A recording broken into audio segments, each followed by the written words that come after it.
It's all about the intention. Absolutely. If you doing it with honor, if you're respecting the culture, if you're respecting these ingredients and you're respecting the way people have been doing things and traditions, I think it's a beautiful thing. So now that we have this brand, what is it that we're doing to try to shift this narrative or change the narrative? I think it starts with the formulation and how we create our skincare. I love learning about different ancient beauty secrets and traditions from different parts of the world. I think that's a huge component of our company. And I really have spent so many years just learning and discovering what are these ancient beauty traditions? What are these ingredients that people around the world have been using for centuries? And kind of try to incorporate these things into a product. Absolutely. Like there's so many of these amazing ingredients that have been used for so long that have healed so many ailments. They've helped the skin in so many different ways. And how can we learn about them? How can we kind of combine these amazing ingredients into something that we can use on a daily basis? Totally. And so part of the celebration of global beauty goes beyond the celebration of our physical form, but it's also looking at cultures outside of where we currently live and what is it that they are doing and how are they kind of advancing in ways? What is it that they've been doing for generations that's been working for them?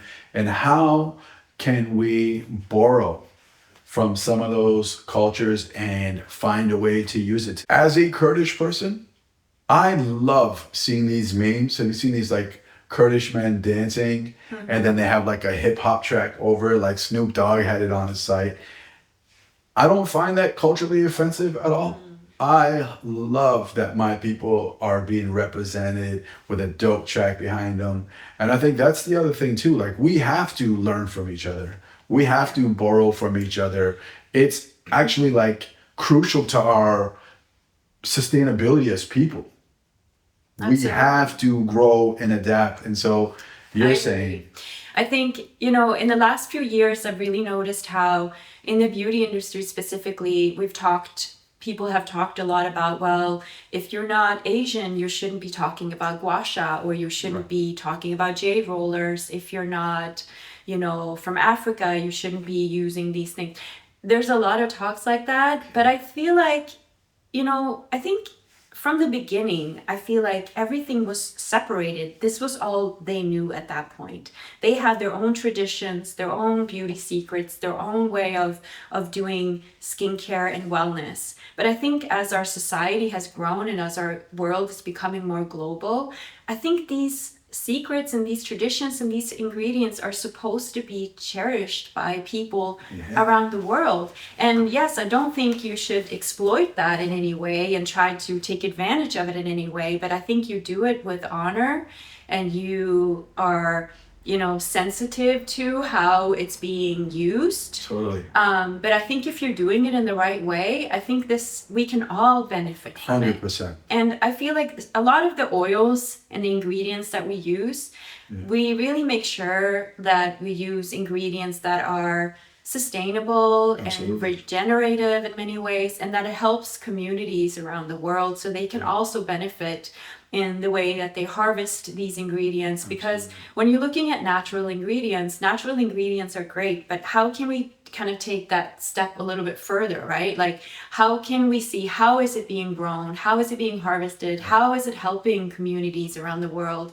And I think that's what kind of sets us apart as a company. And that was kind of the mission from the very beginning of like, how can we use these ancient beauty traditions and ingredients? And how can we also make sure that it helps the communities that are harvesting these ingredients? Yeah. Ethics is everything. I think that's the thing when you come across this stuff. It's like there has to be a genuine desire to understand and appreciate where it is that you're borrowing these things from. It's all about the intention. Absolutely. If you doing it with honor, if you're respecting the culture, if you're respecting these ingredients and you're respecting the way people have been doing things and traditions, I think it's a beautiful thing. I think it's supposed to be shared globally, because that's the only way we can start thriving as a global community and society.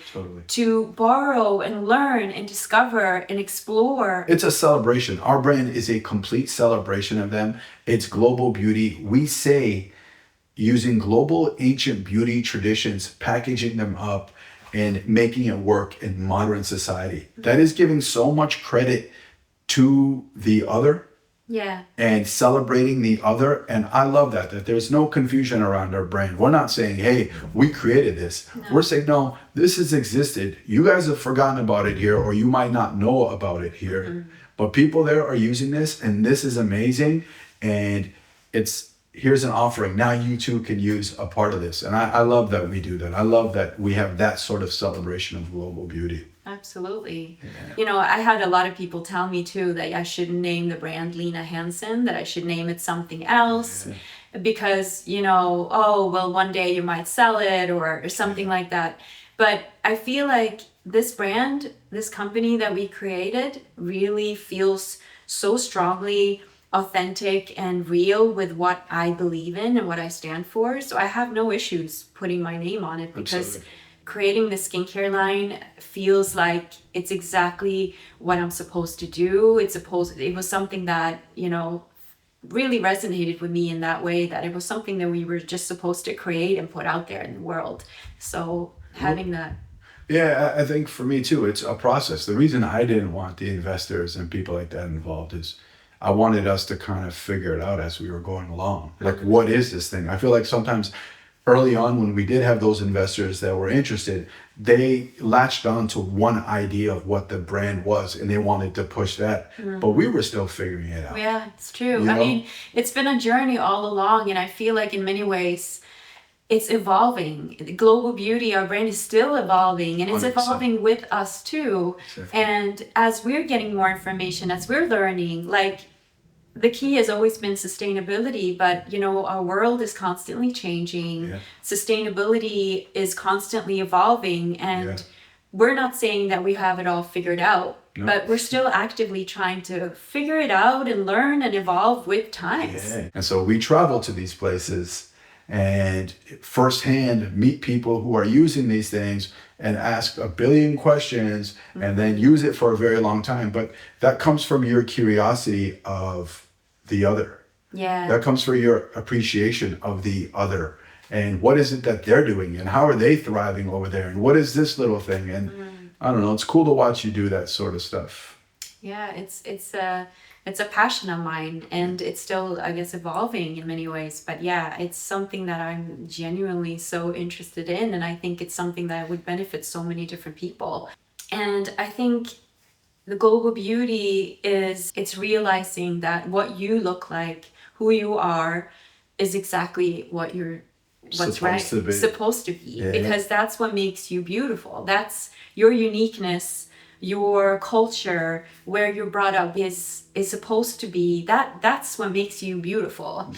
Yeah. On the boxes, and we've had this since the very beginning for our brand, is when you open the box of our products, it says you are beautiful. Yeah. It's like a little message, and it's just an encouragement that just to remember that you are beautiful, and not just the way you look. Yeah. But just everything that encompasses you. You are beautiful. You are enough.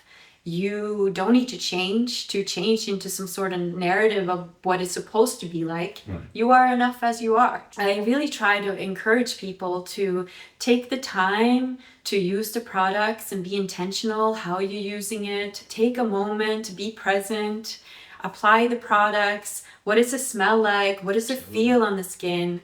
And taking a moment for that self-care and self-nurture, because so often we go through our busy lives and we're just putting on a cream and we're just, going on with our day. But if we can take that moment for ourselves, I think that really gives us so much, because what we're talking about is acceptance. And intention. Intention and acceptance, yeah.